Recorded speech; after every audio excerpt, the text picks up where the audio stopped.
Hello,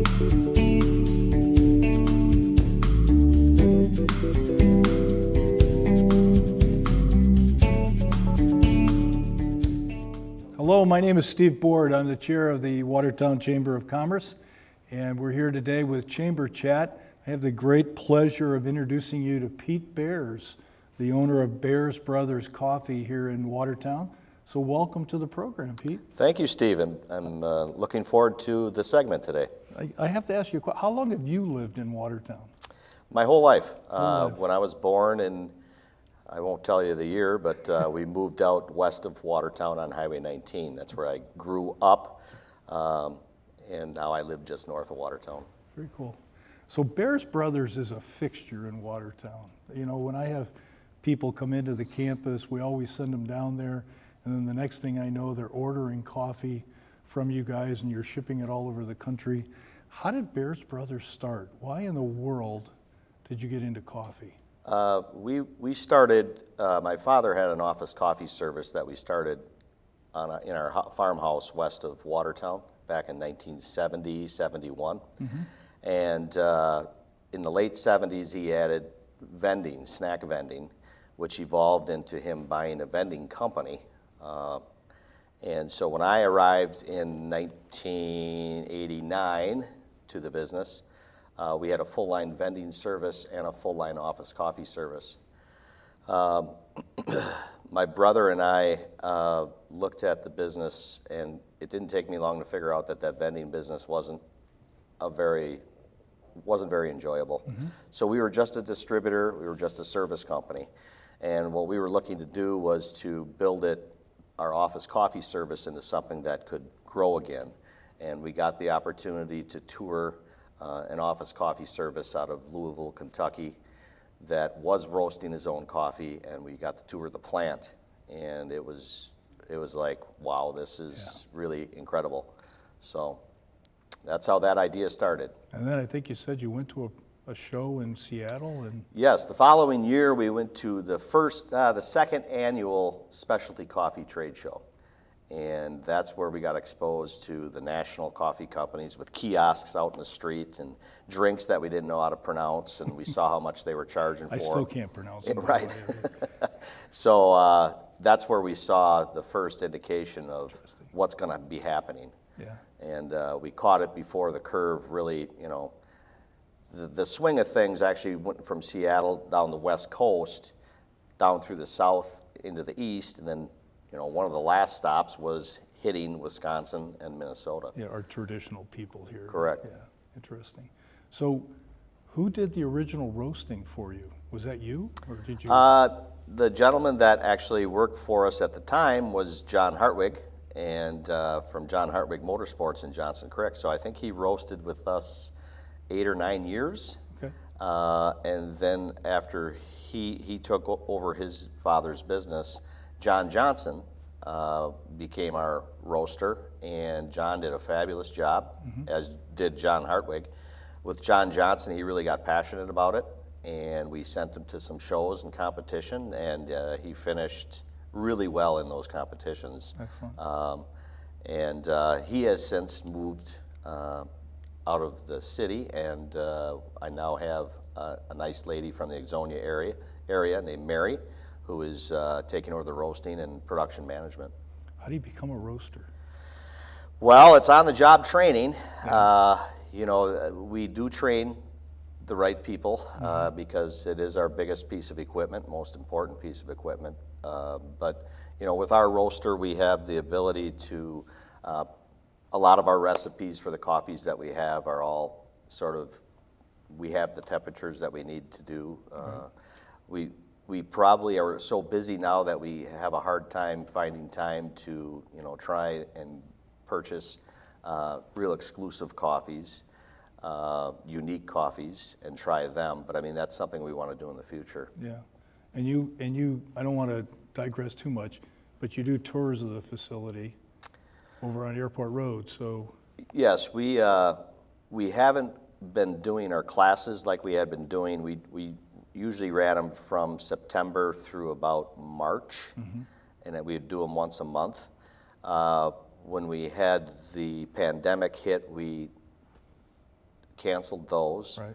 We are looking at bringing something back that would be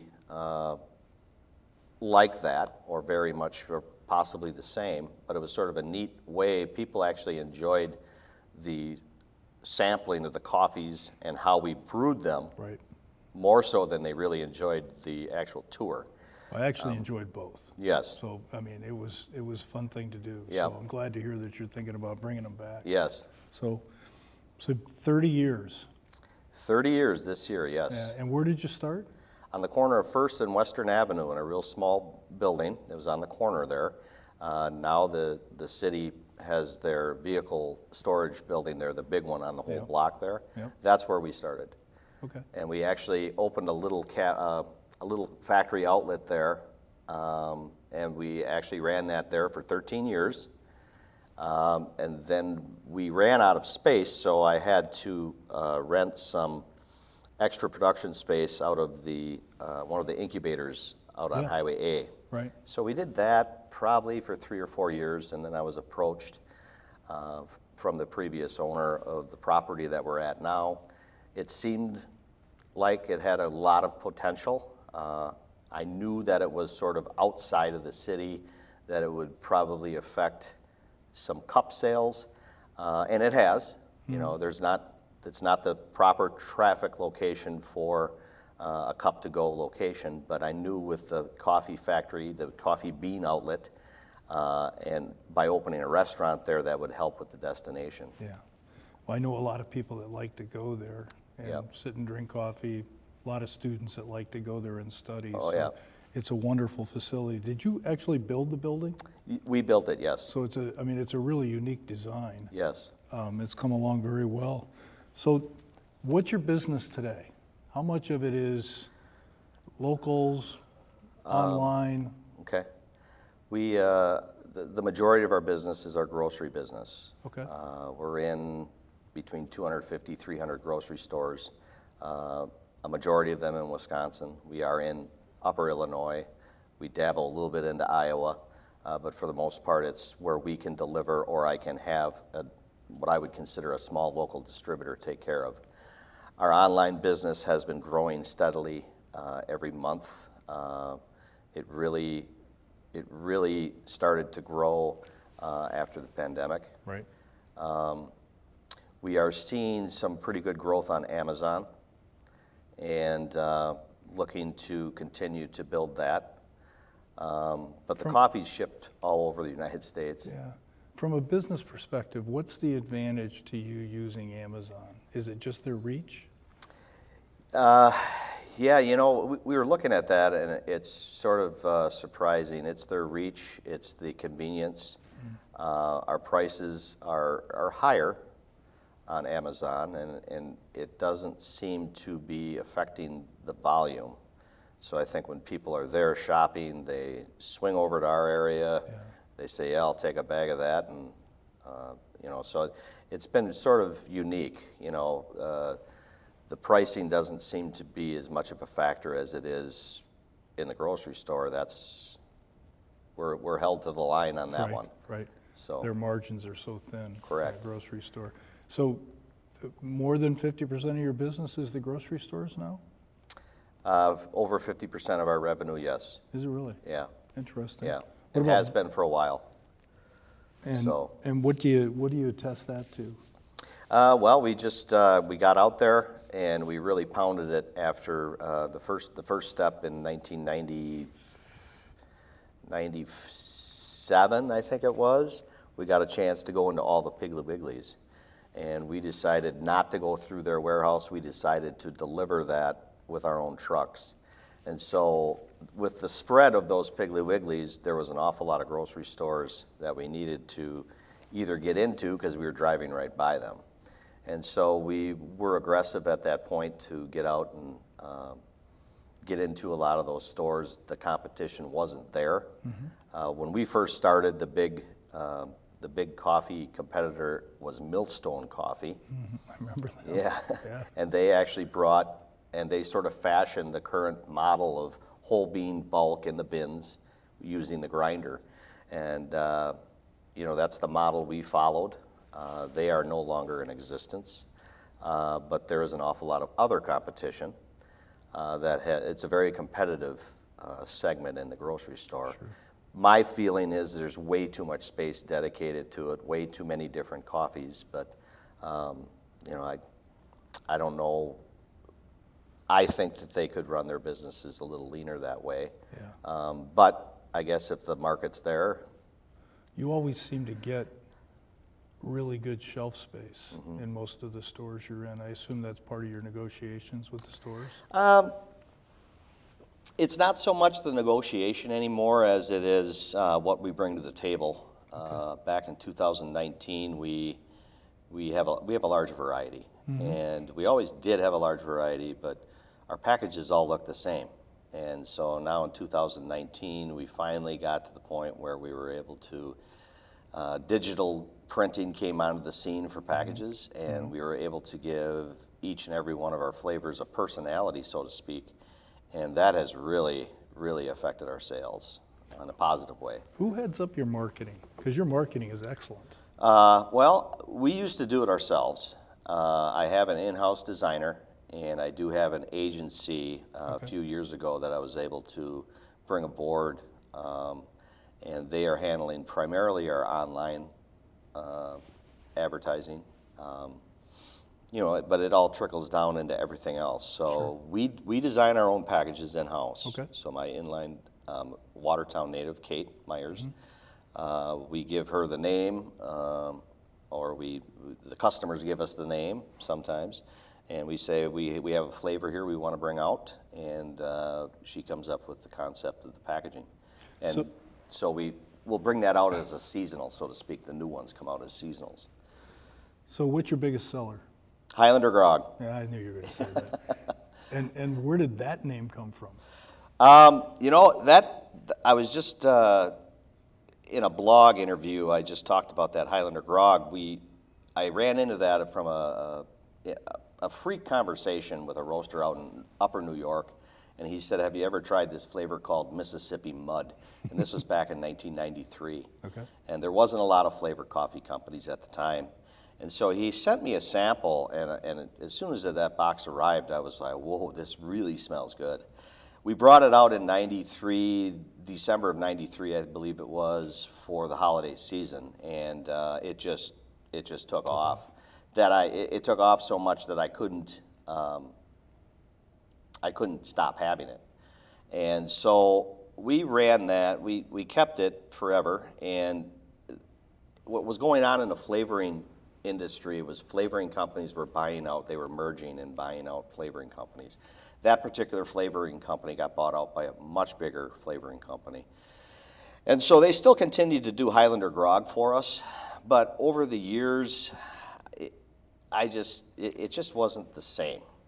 And so at a show, I can't remember the year, probably 12, 13 years later, I ran across the company that the young lady, the sales lady, said, "Hey, Pete, we have the actual 2 flavorologists that developed the initial Mississippi Mud." And I was like, whoa. Yeah. So we set up a time for my production manager at the time to go down and recreate our Highlander Grog to be more like it was, in the beginning. And at the time, it's our own recipe. Nobody else can get it.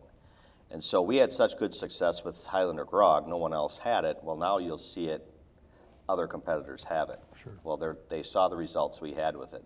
The thing that's neat is it's not the same as ours. Of course. And so that's unique. The Highlander Grog name, how that came aboard was the flavoring company that bought out the original flavoring company changed that name. So one of the biggest mistakes I always say in my 30 years of doing this is I should have probably had a unique name that was not associated with the flavor itself, Right. But I didn't know that. I mean, there was a lot of times, even to this day, people will ask, well, what's Highlander Grog? But it seems to be, I think that many years of us saying, oh, it's our number one, that probably helps. But the combination of caramel, butterscotch, and hazelnut seems to do it. Interesting. What's number 2? Oh, I would say number 2 overall is probably, we have 3 different caramels. Okay. So we have sea salt caramel, which became popular on its own. Yeah. And then we always had French caramel cream. And now we've taken a mixture of some other caramels that we thought was even better than some of ours, and it's called caramel grog. So we created the grog line, and that's sort of our trophy flavors, we feel. So. Interesting. I just like your Awaken. That's just me, but you know. Yeah. So help me out. What keeps you up at night? I would say culture is a big one. Okay. You know, I like us to get along. Yeah. We have a great team, but putting them all together and making them function as one can be difficult. So how do you do that? Well, once in a while you get to the point where you maybe have some speaking sessions. Come to the boss's office. Yeah. I like to try and stay out of it. I always seem to get in the middle of it, and I don't like that anymore at this point. But I think, you know, when you have young, inexperienced managers, which is what we've always promoted from within. Sure. It takes some time to actually learn, you know, hey, how do I make this so it doesn't bother me so much? So, you know, I think some of them take it very seriously, and as they probably should, but, you know, there comes a point where, you know, you have to control, you know, you have to find out that emotional level that is going to work. And different people. Correct. Yeah. Another thing that keeps me up at this point is cash flow. I get a cash flow report every day, which has been really, really handy. I like to see black numbers, not red numbers. But that's a good indicator, you know, of how we are managing. You know, we expanded this last year. I added 3 full-time people. I increased my marketing expense, and then the green beans jumped about 60%. Sure. And so you mix all that together, and now it's you know, I've had probably a good 4 months of sleep here, but now it's starting to dwindle a little bit. Yeah. So, you know, at least I'm able to, with this cash flow report, I'm able to look at it and say, okay, it's time to start making some decisions on pricing, or, you know, our margins. You know, maybe we hold back on some things we want to try. Maybe you have to hold back on some of the marketing. But, you know, it's all about margins. And the hard thing for me is as we're trying to build space in some of these stores, we want to try and stay as competitive as we can. Absolutely. But every time we've raised the prices, it has always been positive for us. Right. It always has. I mean, the unit volume doesn't go down that much, and it just helps the bottom line. Absolutely. And you know, if we need to dip back down when the prices are more feasible to do that, we do it. So your major indicator, though, for your business is you monitor the cash flow. Mm-hmm. Interesting. Interesting. Yeah. What's the future hold? Well, the future's sort of exciting. We're looking at Amazon, and I think we're going to be able to expand that. I actually do that in a different type of way. Amazon was set up originally for manufacturers to sell direct. Sure. Well, we actually we were on Amazon quite a few years ago, and we got bumped out. We made a mistake on a delivery, I think they gave you 2 strikes, not 3. Right. And so we got pushed out, and there was some money involved to get back in, and I was like, well, I'm not going to spend that money. But I did get approached by a local Watertown lady that wanted to get into her own business, marketing business, and she did an awful lot of work to get us back in on Amazon. And so now we sort of said, okay, we're going to let you try this, and I think she's been doing it now for 2 years. And I recently she had a very incredible August, and so I recently approached her and said, you know, I think there's something here, mm-hmm. And I think you're the right person. So how do we work, you know, collaboratively to grow this? Because I do see some growth. Our mail order business has seen positive growth. You know, we're getting anywhere between 300 and 400 new customers a month. which has been very positive. Yeah, good for you. So those are the fun things to see. And, eventually, I don't know the grocery industry, so I'm not going to be, I hear it all the time. Hey, bring it down to Indiana, bring it out to Cleveland. Whenever you do that type of thing, whenever you go out of your home base, A, you're not as popular, but B, the cost of getting that stuff out there and the shelf space you get isn't the best. And distribution's become such a problem. Correct. Today, So I don't see us being a national grocery store company, especially when we can already do that, and we already are that with the internet and through Amazon. Sure. So. Well, you're doing business with Walmart also, right? So their distribution can help you. Yep. So how long will Pete be doing this? Oh gosh, as I've been, I would say the last few years, this last year was a big turning point for me. It became fun again. When we brought those new packages out. Yeah. There was many years where I was like, I don't know if I want to be a flavored coffee company. In the industry, you're looked at as not necessarily a purist, but boy, I sure am glad we are a flavored coffee company right now. We can just bring so much variety, so many new things, so many new packages. So it's fun again for me. And I've got a great team. I did some shuffling. I've got some very good managers. We all learn every day. I don't know. I do need to get out and travel a little bit more. I know that. When do you start planning or thinking about secession for your business? I briefly think about it. Briefly. It's too much fun.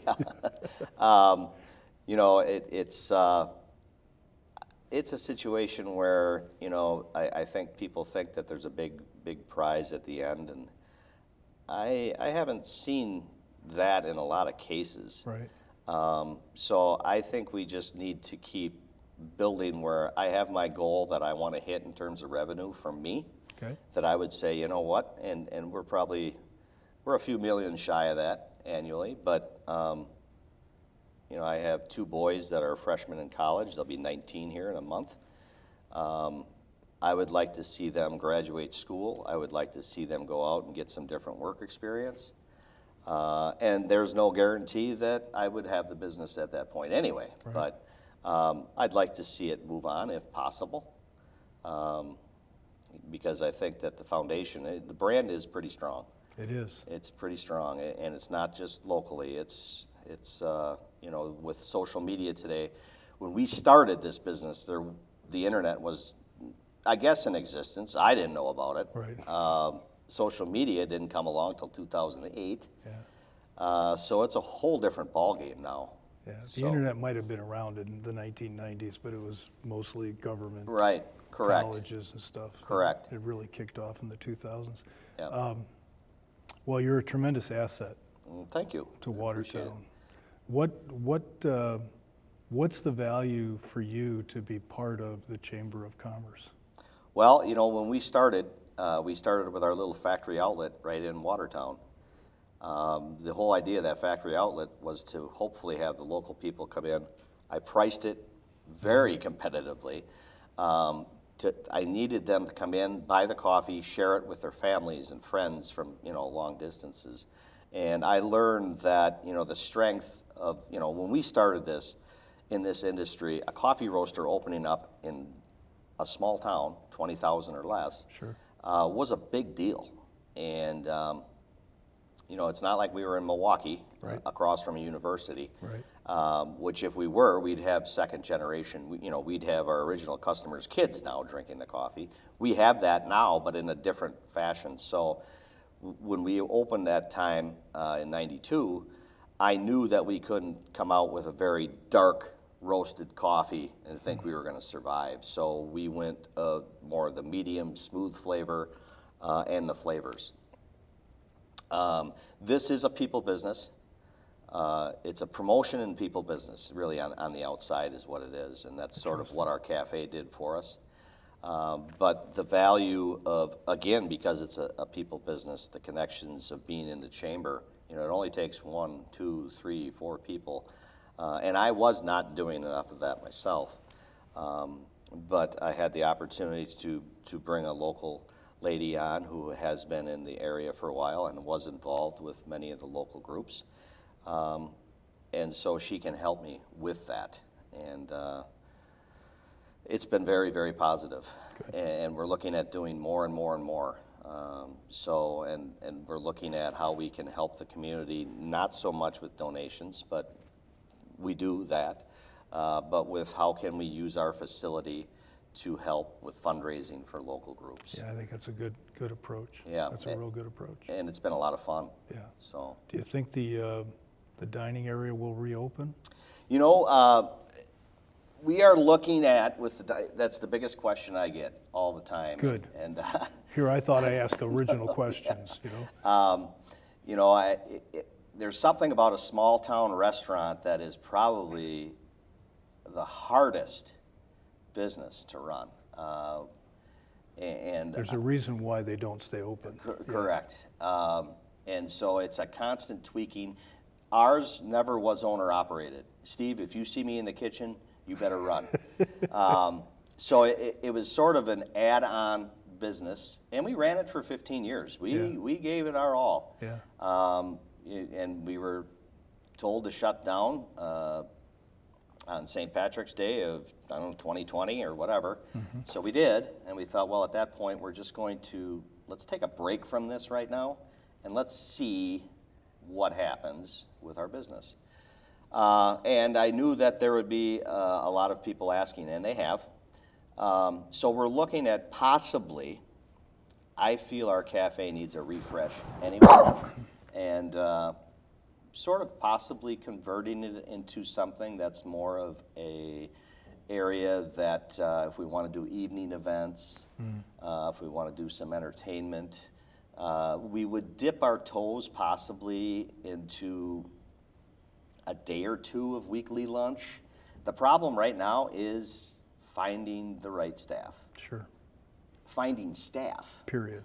Yeah. It is very, very difficult. Interesting. I mean, it's another thing that keeps me awake at night is, you know, we could be 1-2 week notice away from really having a hard time staying open the limited hours we're open now.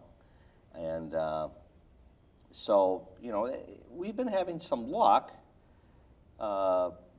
when we run some ads. We've actually had 3 great people that we hired, you know, in the course of 1 week, all full-time, people that were looking for a change, and they fit in really well. So I think it's a matter of constantly trying to keep your eyes open, let people know, you know, you may be looking, or in conversations, I may do some recruiting, so to speak, lightly. But that's just from meeting people, talking to people, and figuring out, boy, I bet you they, you know, some people I say to myself, boy, I'd love to have that person on my team. And once in a while, they just drop in your door. I had the local lady I talked about, Kendall. She popped in one day and said, hey, I might be looking for a job. Yeah. I said, well, I think I might be looking at bringing you on. I don't have a position yet, but we'll figure that out. Yeah. It's still working out okay, though.